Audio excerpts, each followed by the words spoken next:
Douwe Dekker atau Multatuli ini secara historis dia bagaimana karirnya di Hindia Belanda? Apakah benar seperti yang dia ceritakan? Dia mengundurkan diri atau seperti apa? Nanti kan kaitannya dengan kenapa dia sakit hati tadi sebagai motif, lalu mengungkapkan melalui sastra gitu. Kok bukan melalui jalan misalnya politik atau hukum gitu.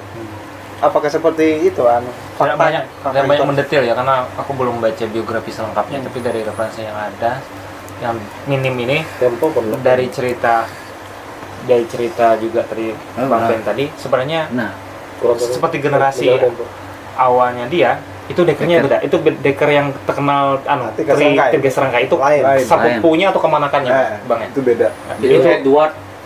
Itu tiga serangkai. Dekker kan regimen, terus dia, terus satunya lagi Cipto Mangkusono. Oh iya, bukan. Lain. Itu kepanakannya atau sepupunya aku lupa. Kira-kira pernah jual Tempo di khusus kan? Ada. Gimana, Mas No? Oke, kembali ke soal tadi bahwa kemudian karirnya tidak terlalu menanjak, tapi dia generasi di mana banyak ayo kita kirim dia untuk anak muda lah ya, bergejolak umur 18 tahun pertama kali dia ke Aceh itu.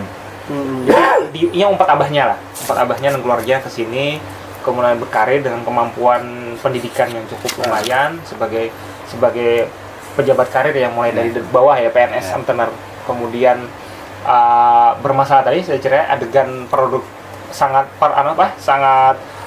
komikal ya, dia nyolong angsa gitu ya, kemudian dia melihat ada ketidakberesan dalam ya, dia mengkritik kebejusuan ya, pemimpin dari di satu distrik, pemimpin di wilayah kecamatan atau wilayah tempat yang besar, di pemimpin yang menurut saya dia tidak becus mengelola yang secara birokrasi yang mungkin ideal bagi dia pelajari. Nah, dia melakukan hal kritik yang saya kira membuat bermasalah ya, menggoyangkan order stabilitas yang ada, di mana Belanda tidak mau terlalu capek ke dalam wilayah sistem yang kuat, sistem adat yang ada yang di wilayah penguasaan adat ya, tapi yang penting bagaimana pembagian hasil, dan logikanya logika dagang sebenarnya. Kekuasaan nanti berhubungan dengan interaksi itu. Ya Hapeler menurut saya secara logika birokrasi ya, tidak berprestasi lah mungkin ya, kalau dia melihat karirnya yang beberapa kali dimutasi itu. Tapi dia salah tadi ya, saya juga dipecat ya, tadi mau mandiri akhirnya. Itu Mas. Pada akhirnya ini dia pilihannya. Douwe Dekker ini sebagai penulis kan, kalau tadi berawal motif penulisan roman ini sakit hati, idealismenya di bidang birokrasi tidak terwujudkan, kalah gitu ya, disingkirkan, lalu dia mengekspresikan kekalahan itu lewat atau bahkan melawan dan akhirnya satu kemenangan ya, strategi yang cerdas menurut saya, karena menurut dia bisa membahasakan yang pas untuk mediumnya jelas orang Belanda dan masyarakat. Dia hanya mengatakan terakhir itu hanya untuk didengar. Didengarkan. Terlepas dia ini buruk sampai orang yang dibuatnya ini nggak masalah. Suara hati ya, ekspresinya. Data-data itu sebenarnya tidak dicetak dalam bahasa Belanda, bahasa Inggris, akan dicetak dalam bahasa Melayu. Terserah akan itu. Yang penting didengar ya. Mas Zainul, ini bukti, saya lupa. Ini salah satu bukti nyata bagaimana kemudian Max Havelaar ini membuktikan bahwa pernyataan fiksinya itu fakta, representasi dari fakta. Ini salah satu buku dari banyak buku yang kemudian terinspirasi dari Max Havelaar, yang menjadi salah satu kajian tentang tantangan bagi sejarawan untuk mencari data-data arsip bagaimana kehidupan saat itu sebenarnya. Dan memang real bahwa ini salah satu yang baru ya, yang tulisan Janeman terakhir soal Priangan ya. Kalau ini yang Lebak ya. Jadi bagaimana di saat cerita di sini menyedihkan sekali watak eksploitatif keluarga Ningrat di wilayah Priangan yang sangat rakus ya. Dan ini saya kira tidak selesai pada abad 19 sampai 70 ketika kemudian terakhir ditutup kebijakan tanam paksa kopi di Priangan. Tapi sampai mentalitasnya sampai detik ini ketika Ningrat dan wilayah itu kuat ya. turun temurun sampai wilayah itu. Dan kita lihat kan ketika era pemilihan langsung ini, pemilu kada memunculkan kembali sistem neofeudalisasi ketika politik dinasti Mas. Itu mencerminkan seperti itu. Saya kira kembali ke soal Lebak lagi, itu kan bisa dilihat bagaimana keluarga Atut itu terbongkar luar biasa eksploitatifnya dan ya tidak kemana-mana gitu, larinya nggak kemana-mana.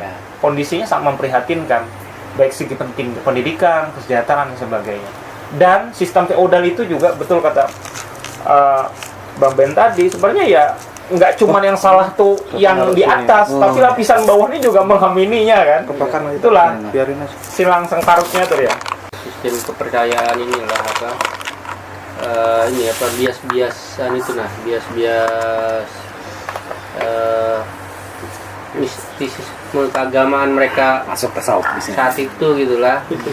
Kan dijelaskan di situ kan ada di situ kan bahwa raja adalah representasi dari Tuhan seperti itu kan. Itu memang dibangun, memang dikuat ada mistisisme yang lewat tarekat-tarekat itu, kemudian juga ada paham-paham wujudiyah itu kan, itu memang malu. Terutama kalau catatan itu Syatariah itu di desa-desa di Jawa itu cukup diterima dan mengakar gitu nah. Tarekat Syatariah itu kan dia agak sinkretik dan bisa Ini salah satunya nih. Oh ini bukan ini dia kalau tidak Tijaniyah Kalwatiyah bukan Syatariah. Kalwatiyah. Jadi mungkin ada juga bias-bias itunya mungkin sehingga itu Nah, mumpung ingat, jangan lupa soal tadi tahun 1883 Gunung Krakatau meletus. Setelah peristiwa ini ya. 18 berapa? 1883 apa 1883? Oh iya, 18. Karena pemberontakan Petani Banten yang tulis oleh Sarto Kartini itu kan tahun 1888. Nah, ini juga ngaruh juga soal itu tarekat itu. Iya, tarikat. Betul. Betul kan kuat tarikat ini. Tapi saya tidak malah jelaskan, makasih.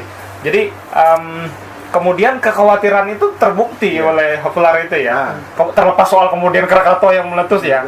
Tapi kemudian pengaruh agama, kemudian keresahan bahwa ini akhir zaman, dan kemudian kesempatan gerakan ulama untuk memotivasi rakyat melawan pemerintahan Jalim yang disebut pemerintahan kafir ini juga berkelin dan berarti dia itu sosiolog hebat ya, bisa membaca futurolog. Itu yang paling sering disebutnya kan orang keluar daerah kan. Iya. Keluar dari desanya itu yang sering diulangnya itu. Yang surat-suratnya ini kan bahwa itu akan membuat perubahan gitu. Nah, yang paling saya senang dari Max Havelaar itu inspirasinya adalah bahwa dia betul-betul memposisikan orang betul-betul manusiawi.